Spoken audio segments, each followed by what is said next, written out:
감사합니다. 기도하겠습니다. 하나님, 오늘도 하나님을 만나고 주를 찬양하고 예배하는 자리에 우리를 불러주시고 기쁨과 감사함으로 주를 예배하고 소망 중에 주를 바라볼 수 있도록 이끌어 주심에 감사를 드립니다. 하나님을 경험하고 하나님을 만나고 주님이 나를 사랑하시고 도우심을 이 시간 친히 경험하는 시간이 되게 하여 주시고 주님 안에서 누릴 수 있는 참된 안식, 평안함, 기쁨, 하늘의 위로와 소망이 우리 속에 가득 채워지게 하여 주옵소서. 말씀을 전하고 듣습니다. 주께서 친히 성령으로 역사하여 주시고 부족한 것을 가려주시고 사랑하는 성도들의 말씀을 통하여 하나님을 만나고 말씀을 통하여 저들의 심령이 더 거룩해지고 경건해지고 주님을 닮아갈 수 있도록 인도하여 주옵시며 말씀을 통하여 주께 더 가까이 나아가는 은혜가 우리 모두에게 나타나게 하여 주옵소서.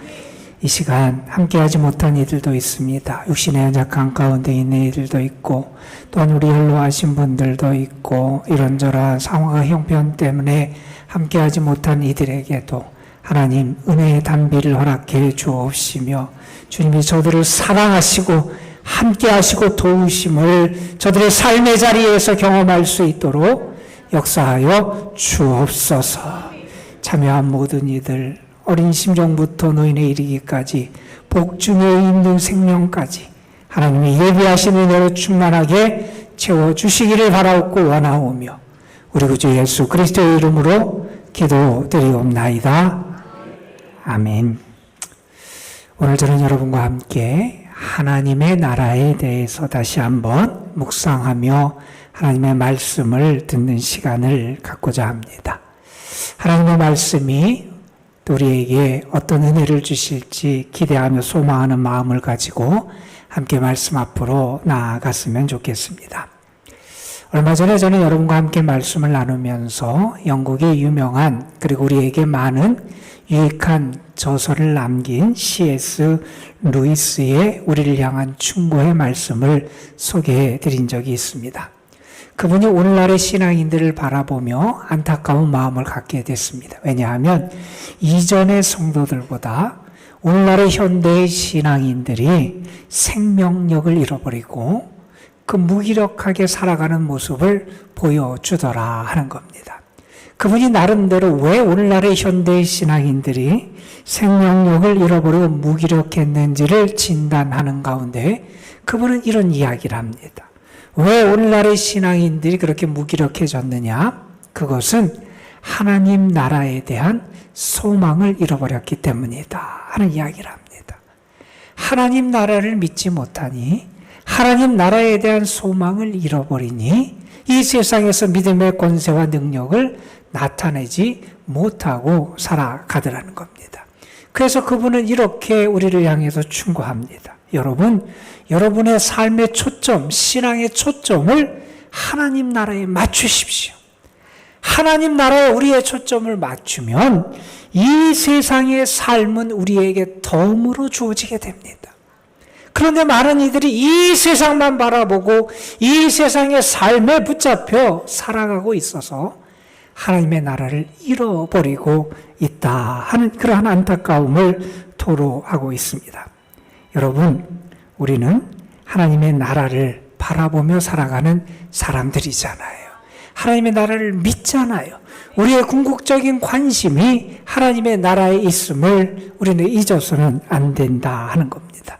여러분, 만약에 우리에게 천국이 없다면, 하나님의 나라가 없다면, 하나님의 나라에 대한 소망을 잃어버린다면 아마 우리의 신앙의 이유들도 많이 사라질 것이고 우리의 신앙의 모습도 완전히 달라질 것이라고 말할 수 있을 겁니다.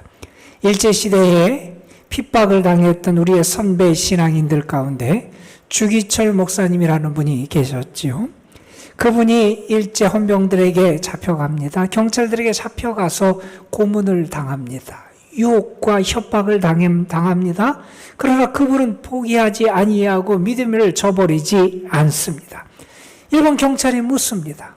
당신은 뭐 때문에 이렇게 고집을 부립니까? 왜 그렇게 죽으려고 합니까?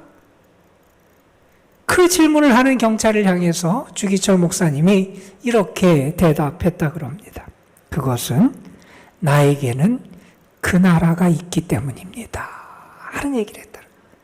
나에게 하나님의 나라가 있다는 거예요. 나는 하나님의 나라에 속한 사람이라는 거예요. 나는 하나님의 나라를 붙잡고 살아가는 사람이라는 거예요. 그러니 그 위협 앞에서도 유혹 앞에서도 흔들리지 않고 담대함을 지키며 살아갈 수 있었다 하는 겁니다. 여러분 한번 대답해 보십시오. 여러분에게 그 나라가 있습니까? 여러분은 그 나라에 대한 소망을 가지고 살아가십니까? 여러분은 정말 하나님의 나라를 믿고 그 나라를 바라보며 살아가고 계십니까? 존 버년의 철로역정이라고 하는 아주 유명한 책을 우리는 잘 압니다. 그분은 우리의 신앙의 여정을 순례길로 표현합니다. 우리는 순례의 길을 가는 사람이라는 거예요. 그런데 우리가 걸어가는 이 순례의 길의 궁극적인 목적지가 어디냐? 천국, 하나님의 나라라는 거예요. 우리는 죄악의 도시로부터 출발합니다. 가다가 수많은 유혹도 만나고 장애도 만납니다. 때로는 고난의 시간을 보내기도 합니다. 그러나 우리가 그 모든 것을 다 통과한 다음에 결국 우리의 신앙의 순례, 믿음의 순례, 삶의 순례의 궁극적인 목적지가 하나님의 나라고, 우리는 그 하나님의 나라를 향해 나아가는 신앙인의 삶을 살아가는 사람이라는 겁니다. 여러분의 인생의 길이 지금 어디를 향해서 가고 있습니까? 여러분은 정말 하나님의 나라를 향해서 가고 있습니까? 아니면 다른 어떤 것을 향해서 지금 여러분의 신앙의 길이, 삶의 길이 나아가고 있지는 않습니까? 하나님의 나라는 성경이 우리에게 계속해서 전해주는 끊임없는 진실이고 사실입니다. 예수님이 이 땅에 오셔서 그렇게 목이 터져라 공생의 활동을 하시면서 전했던 것이 하나님의 나라이기도 했습니다. 성령이 오늘 우리에게 알게 하시기를 원하고 우리가 붙잡고 소망 중에 살게 하시기를 원하는 것이 하나님의 나라이기도 합니다.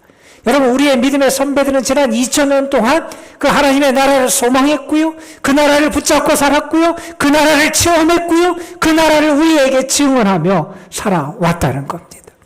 여러분에게 그 나라가 있습니까? 저는 여러분이 그 나라를 온전히 믿고 살아가는 신앙인들이 되시길 간절히 소망합니다. 그런데 우리가 자꾸 그 나라를 믿지를 못합니다.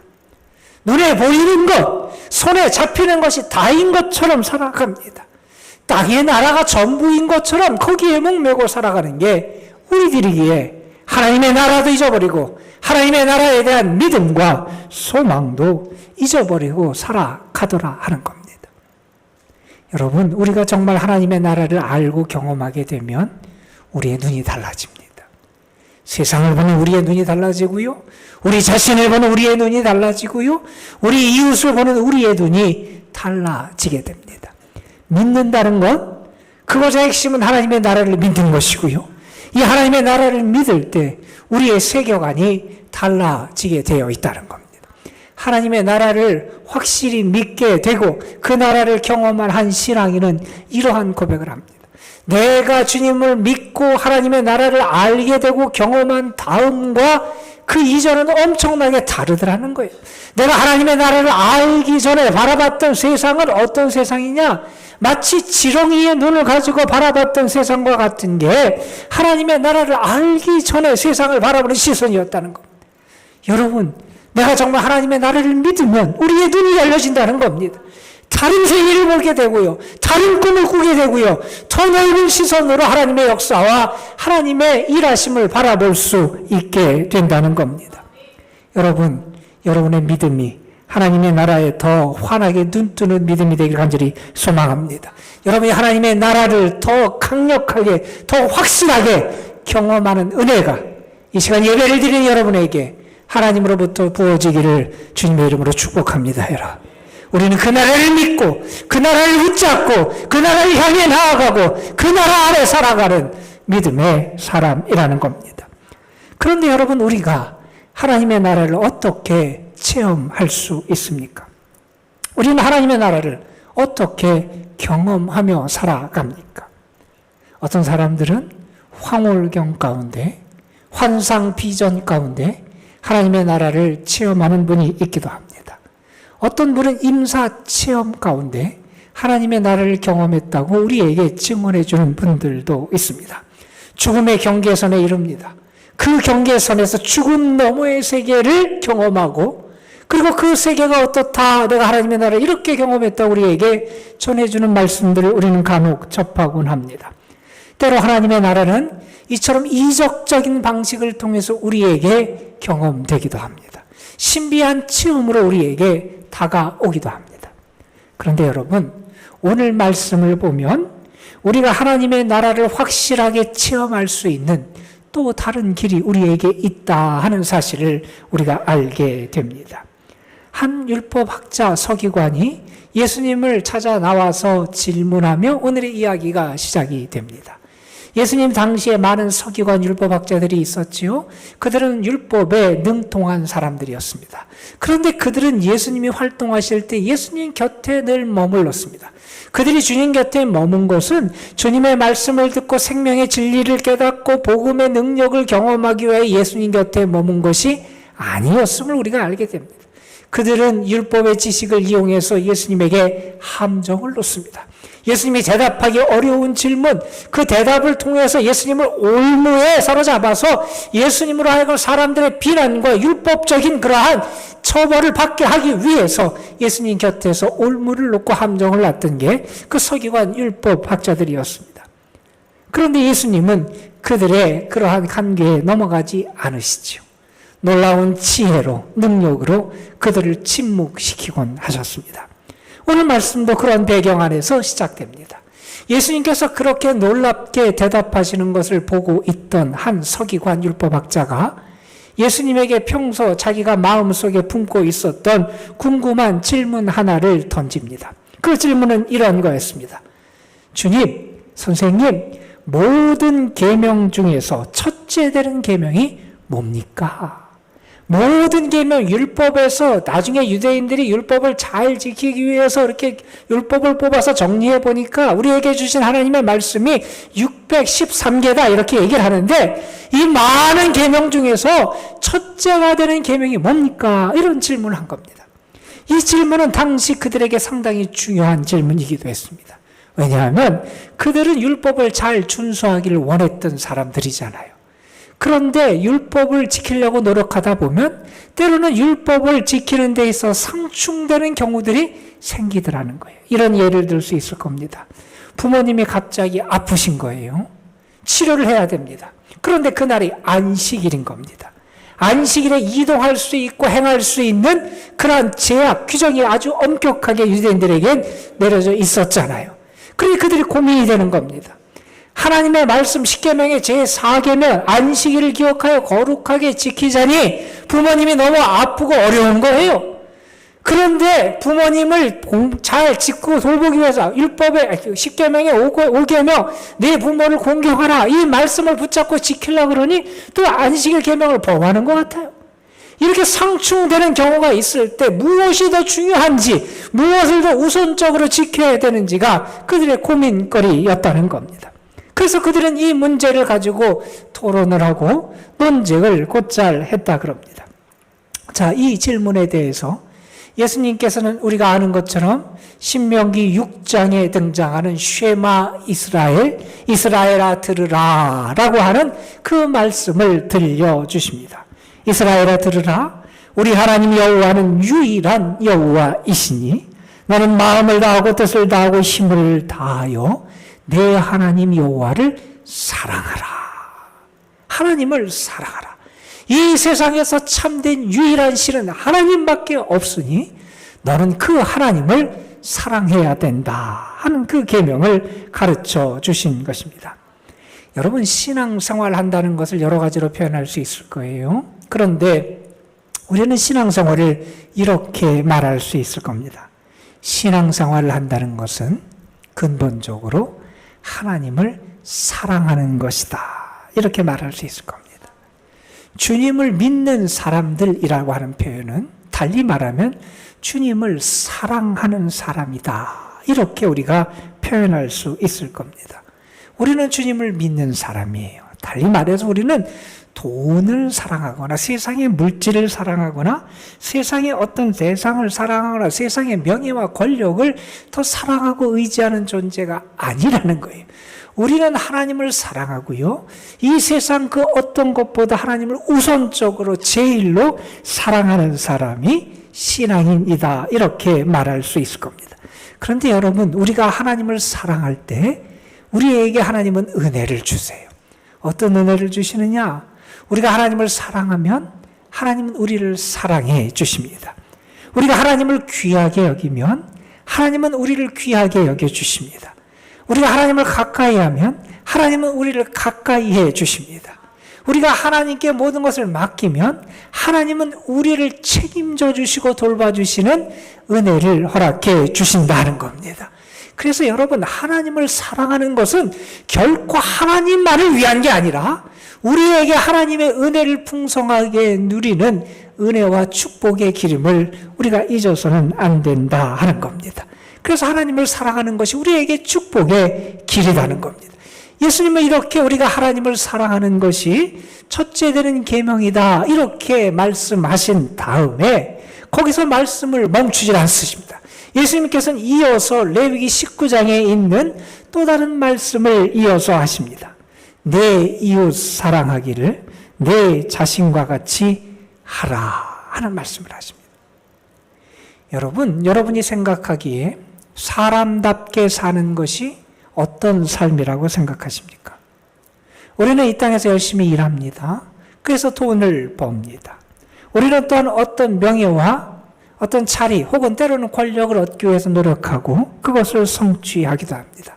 때로는 맛있는 음식을 찾아 먹습니다. 좋은 옷을 입기도 합니다. 좋은 집에 살기 위해서 우리가 열심히 일하기도 합니다.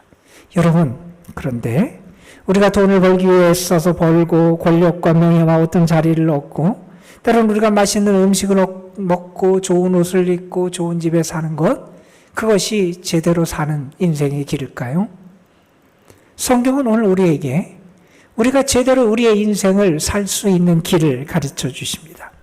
그것은 다른 것이 아니라 하나님을 사랑하고 이웃을 사랑하는 삶에 있다는 겁니다. 우리가 이런 이야기를 하면 어느 분은 아마 이렇게 항변하실 수도 있습니다. 아니, 나 혼자 살기도 어렵고 내 식구 챙겨서 먹여 살리기도 어려운데 이 힘들고 각박한 세상에 우리가 어떻게 이웃을 사랑하고 돌볼 여유가 있습니까? 이 말씀은 이웃을 사랑할 수 있는 여유가 있는 사람에게나 해당되는 말씀입니다. 이렇게 항변할 수도 있을 겁니다. 그러나 여러분, 하나님을 사랑하고 이웃을 사랑하라는 이 말씀은 모든 믿는 자, 우리 모두에게 주시는 주님의 말씀이라는 겁니다. 여러분, 우리의 인생을 제대로 살아가기 위해서 우리가 잊어서는 안 되는 게 있다는 겁니다. 우리의 인생을 제대로 살아가는 길은 하나님을 사랑하는 것이고요. 우리의 이웃을 사랑하는 데 있다는 겁니다. 왜 우리가 이웃을 사랑해야 됩니까? 그것이 하나님이 기뻐하시는 일이기 때문이라는 겁니다. 우리가 왜 이웃을 사랑해야 됩니까? 그것이 내가 행복해질 수 있는 길이라는 겁니다. 예전에 한 신문에 났던 기사의 내용입니다. 우리나라 한 대학교에 구두 수선하는 그런 곳이 있었습니다. 그곳에서 일하는 한 분이 계셨는데 그분이 당시에 한 달 동안 쉬지도 않고 열심히 일해서 벌 수 있는 돈이 100만 원도 안 됐답니다.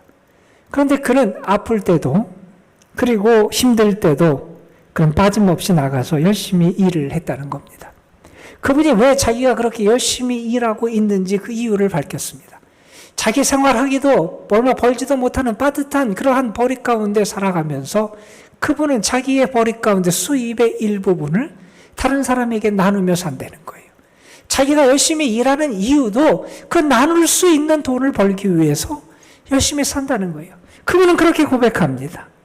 내가 얼마 안 되는 이 돈을 나누지만 나는 내가 나누는 이 돈 때문에 참으로 행복한 인생을 살아가고 있습니다.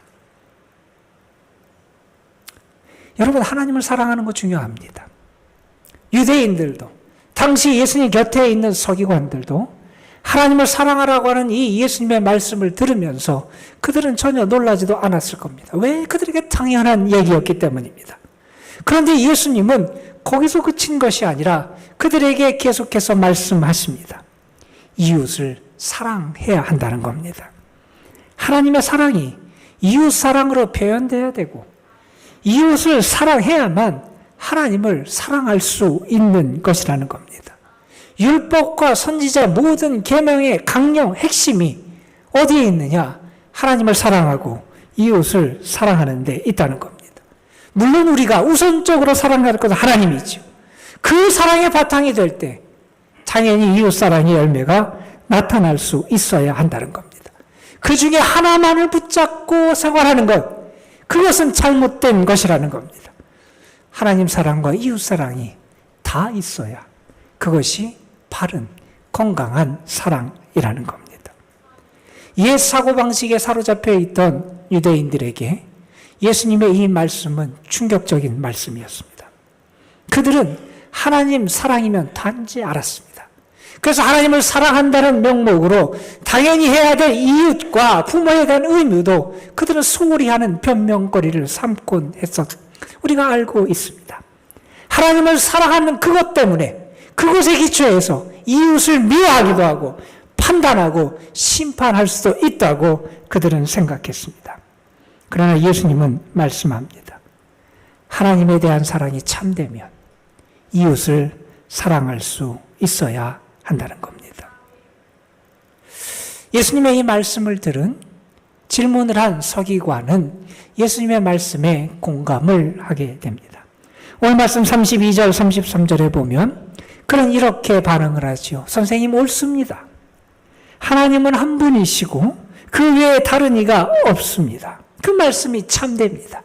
그래서 마음을 다하고 뜻을 다하고 지혜를 다하고 힘을 다하여 하나님을 사랑하고 이웃을 사랑하는 것, 그것이 내가 모든 전체로 드리는 모든 제사, 제물보다 귀하고 아름다운 겁니다. 하나님이 원하시는 겁니다. 이렇게 대답을 합니다. 예수님께서 그 대답을 들으시니 기특한 겁니다. 그는 하나님을 사랑하는 것, 이웃을 사랑하는 것이 얼마나 소중한지를 아는 사람이었습니다. 하나님을 사랑할 때 그 사랑이 이웃 사랑으로 나타나야 되고 모든 제사를 드리는 목적도 이 사랑 때문임을 그는 알고 있었던 사람이었습니다. 그래서 예수님은 그를 보고 흐뭇하셨던 것 같습니다. 그래서 예수님 오늘 말씀 34절에 보면 그를 칭찬하는 말씀을 하십니다. 뭐라고 말씀하시느냐? 이렇게 말씀하십니다. 내가 하나님 나라에서 멀지 않도다. 여러분, 그런데 이 예수님의 말씀을 우리가 조금 더 깊이 묵상할 필요가 있습니다. 예수님은 그에게 내가 하나님 나라에서 살고 있다고 말씀하지 않으십니다. 내가 하나님 나라를 소유하고 있다고 말씀하시지 않습니다. 그는 하나님의 나라에 가까이 있는데, 멀지 않은데 아직 하나님 나라에 이르지 못했다는 겁니다. 하나님 나라에 가까이 있는 것 같고 하나님 나라를 아는 것 같고, 그런데 그 나라를 소유하고 있지는 못하다는 겁니다. 여러분 한번 그런 생각을 해보세요. 아이를 데리고 놀이동산까지 갔어요. 가까이 갔어요. 그리고 돌아왔어요. 아마 아이가 집에 와서 아마 부모님 가만히 안 둘 거예요. 하나님 나라에 가까이 있어요. 근데 그 나라를 소유하고 있지 못한 거예요. 여러분, 이 사람이 어떻게 하나님 나라와 자신 간의 그 벌어져 있는 간격, 가까이 있지만 그 간격을 줄일 수 있겠습니까? 어떻게 하면 하나님의 나라가 너의 것이고 네가 하나님 나라에 살고 있다는 주님의 칭찬과 인정을 들을 수 있겠습니까? 여러분, 그것은 다른 것이 아니라 오늘 말씀의 근거에서 우리가 생각해 보면 내가 아는 하나님 사랑과 이웃 사랑을 구체적으로 나의 삶에서 실천하는 데 있다는 겁니다. 내가 진정한 사랑을 행하는 것, 그것이 하나님 나라를 경험하는 길이라는 겁니다. 내가 하나님 나라에 살고 있는지 그렇지 않은지를 어떻게 나타나느냐? 내가 하나님의 사랑 안에 거하고 그 사랑을 나누고 전하며 사는지를 보면 알 수 있다는 겁니다. 요한일서 4장에서 사랑의 사도라고 우리가 일컫는 요한은 이렇게 말합니다. 어느 때나 하나님을 본 사람이 없으되 만일 우리가 서로 사랑하면 하나님이 우리 안에 거하시고 그의 사랑이 우리 안에 온전히 이루어지느니라. 여러분, 하나님이 우리 안에 거하신다. 그분의 사랑이 우리 안에 온전히 이루어진다. 그것이 하나님 나라고 하나님 나라의 모습이지 않습니까? 무엇을 통해서 그것이 나타나느냐? 우리가 사랑하면 그 사랑을 통해서 그것이 나타난다는 겁니다. 여러분, 우리는 하나님 나라를 믿는 사람들이에요. 하나님의 나라를 더 확실하게 경험하기를 원하는 사람들입니다. 그런데 하나님 나라는 때로는 아주 신비한 체험과 같은 그러한 모습으로 우리에게 경험되기도 하지만 그렇지 않을 때가 더 많다는 겁니다. 그런데 오늘의 말씀은 우리가 그 하나님 나라에 살고 그 하나님 나라를 더 확실하게 경험할 수 있는 길을 우리에게 가르쳐 주고 계시다는 겁니다. 그건 다른 게 아니라 진정한 하나님의 사랑을 알고 그 사랑 가운데 거하고 나누는 삶이다 하는 겁니다. 여러분, 여러분에게 그러한 사랑이 있습니까? 우리가 하나님 나라를 경험하기 위해서, 하나님 나라에 살기 위해서 우리에게 무엇보다도 중요한 게 이 사랑인데 여러분의 사랑은 어떤 사랑입니까? 혹시 여러분의 사랑은 이기심과 욕심으로 오염되고 병들어 있지는 않습니까? 사랑이라는 이름으로 우리가 다른 사람을 증오하고 집착하고 폭력을 행하는 것은 아닙니까? 여러분, 우리 믿음의 사람들에게 있어서 가장 중요한 것 가운데 하나는 사랑입니다. 한 독일의 유명한 신학자가 있었어요. 그분이 미국을 방문해서 강연을 하고 강연 이후에 묻고 대답하는 지리와 문답의 시간을 갖습니다. 그때 한 학생이 그 노 신학자, 세계적으로 유명한 석학에게 이런 질문을 했다 그럽니다. 선생님, 지금 선생님의 마음을 사로잡고 있는 가장 큰 진리가 뭡니까? 아마 세계적인 석학이고 아주 많은 저술을 남긴 그 유명한 학자이기에 어떤 뛰어난 어떤 진리 지식을 그가 기대했을 겁니다. 그런데 그 질문을 하는 학생에게 이 노 신학자는 이렇게 대답을 합니다. 예수께서 나를 사랑하십니다. 내가 그것을 압니다.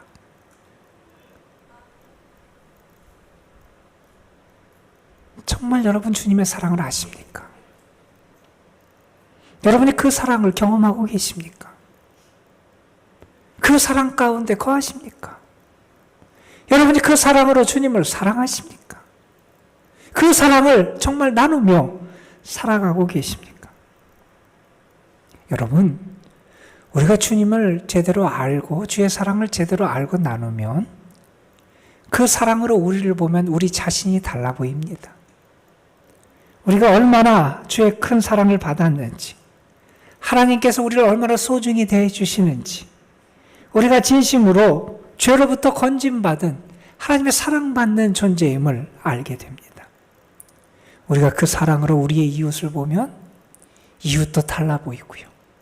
이웃에 대한 우리의 사랑도 달라집니다. 여러분, 우리는 말로는 하나님을 사랑하고 이웃을 사랑하는 것이 중요하다는 것을 압니다. 우리 믿음의 핵심이 사랑임을 우리도 압니다. 그런데 어쩌면 우리는 이 서기관처럼 하나님의 나라를 소유하고 그 나라에 사는 사람이 아니라 단지 알아서 그 나라에 가깝기만 한 사람일 수 있음을 우리는 기억해야 됩니다. 정말 여러분에게 이 사랑이 중요합니까? 그렇다면 한번 지난 한 주간의 여러분의 삶을 돌아보십시오. 여러분의 관심사 가운데 지난 한 주간 동안 가장 큰 관심사는 무엇이었습니까? 지난 한 주간 여러분이 고민했던 고민 가운데 가장 중요한 고민거리가 과연 무엇이었습니까? 여러분 지난 한 주간 동안 여러분이 가장 갈망하고 소망했던 것이 과연 무엇이었습니까? 여러분, 사랑이라고 대답할 수 있습니까? 우리는 압니다. 말을 합니다. 그런데 우리의 삶에서 사랑을 잃어버렸습니다. 사랑이 우리의 가장 큰 관심사가 아닙니다. 우리의 고민거리가 어떻게 사랑하고 내가 그 사랑을 나눌지가 우리의 고민거리가 아닙니다. 내가 얻기를 원하고 붙잡기를 원하는 것이 그 사랑이 아닐 때가 더 많다는 겁니다. 그러니 천국을 잃어버리고 살아갑니다. 6.25 전쟁 직후에 우리나라 한 나병 환자를 수용하는 병원에서 있었던 일입니다. 당시 미국에서 한 선교팀이 그곳을 방문합니다. 왜냐하면 그곳에서 미국에서 파견된 한 간호사 선교사가 나병 환자들을 섬기고 있었기 때문입니다. 그때 그 간호사가 나병 환자들을 돌보고 치유하고 있는데 그 상처에서 흘러나오는 고름을 닦고 그것을 케어해 주고 있었습니다. 방문했던 사람들이 그 모습을 봅니다. 그리고 그 중에 한 사람이 카메라를 꺼내서 그 모습을 사진에 담습니다. 그리고 이런 말을 했다 그럽니다. 이것은 100만 불짜리 사진입니다. 그만큼 가치가 있습니다. 누가 나한테 100만 불을 줘도 나는 저렇게는 못할 것 같습니다. 그러니까 귀한 선교의 모습이다. 그래서 가치 있게 여겨서 사진을 찍은 거죠. 그런데 그때 그렇게 상처를 치유하고 있던 그 간호사가 옆에서 이런 얘기를 합니다. 저도 못합니다. 그랬더니 옆에 있는 사람이 의아해서 묻습니다. 그러면 당신은 어떻게 지금 그 일을 할 수 있습니까? 그때 그 간호사가 이렇게 대답했다 그럽니다. 그리스도의 사랑이 저를 강권하시기 때문입니다. 그 사랑을 아니까. 그 사랑이 무엇인지 아니까. 그 사랑의 능력과 은혜가 뭔지를 아니까. 내가 그것을 행하며 살아간다는 겁니다. 사랑을 외면하며 살아가는 분들이 있습니다.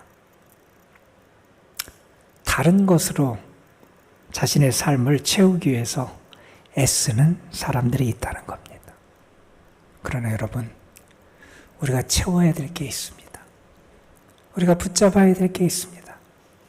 그건 다른 게 아니라 하나님을 사랑하고 이웃을 사랑하는 삶입니다. 하나님 나라에 가까이 있는 게 아니라 정말로 하나님 나라를 소유하고 그 나라에 거할 수 있는 길이 있다는 겁니다. 예수님이 가르쳐 주신 그 길이 있다는 겁니다. 그건 다른 게 아니라 사랑하며 살아가는 겁니다. 저는 여러분에게 그 사랑의 은혜가 가득하길 소망하고, 그래서 여러분이 하나님의 나라가 너의 것이다, 이러한 칭찬을 들을 수 있는 신실한 주의 사람들이 되기를 주님의 이름으로 축원합니다. 우리 함께 짧은 찬양 한 곡 불렀으면 좋겠습니다. 아버지 사랑합니다. 아버지 경배합니다. 아버지 채워주소서. 당신의 사랑으로. 우리의 마음을 담아서 함께 찬양하겠습니다.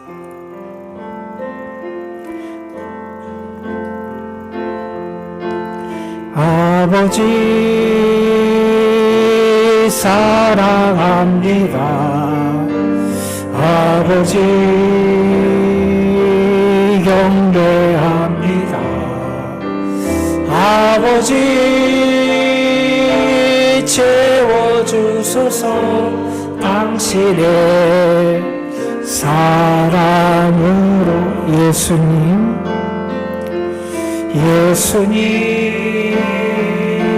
사랑합니다.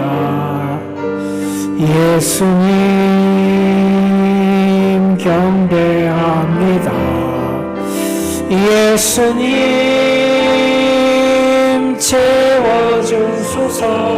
당신의 사랑으로. 성령님 사랑합니다.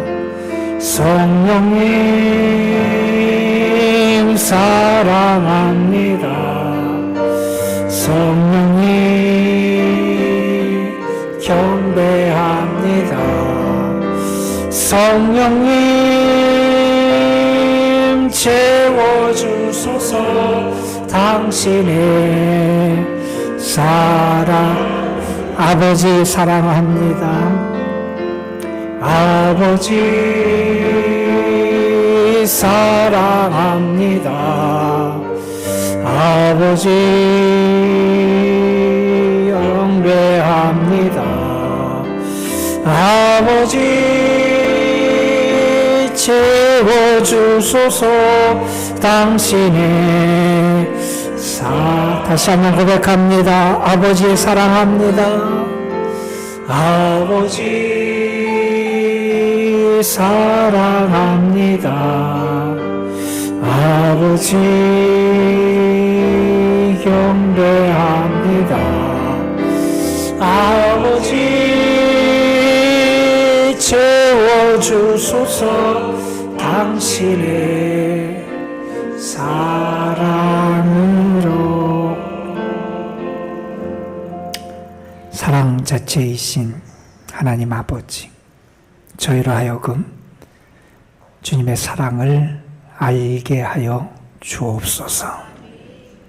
자꾸 세상 것으로만 채워지는 우리의 삶, 우리의 영혼, 우리의 심령에 하나님의 사랑을 풍성하게 부어주시고, 그래서 우리가 그 사랑을 알게 하시고, 그 사랑 때문에 사랑하게 하시고, 주님처럼 사랑하며 살아갈 수 있도록 인도하여 주옵소서. 우리가 그 사랑으로 인해서 늘 하나님 나라 안에 살아가는 천국 백성 되게 하옵소서. 우리 주 예수 그리스도의 이름으로 기도드리옵나이다. 아멘.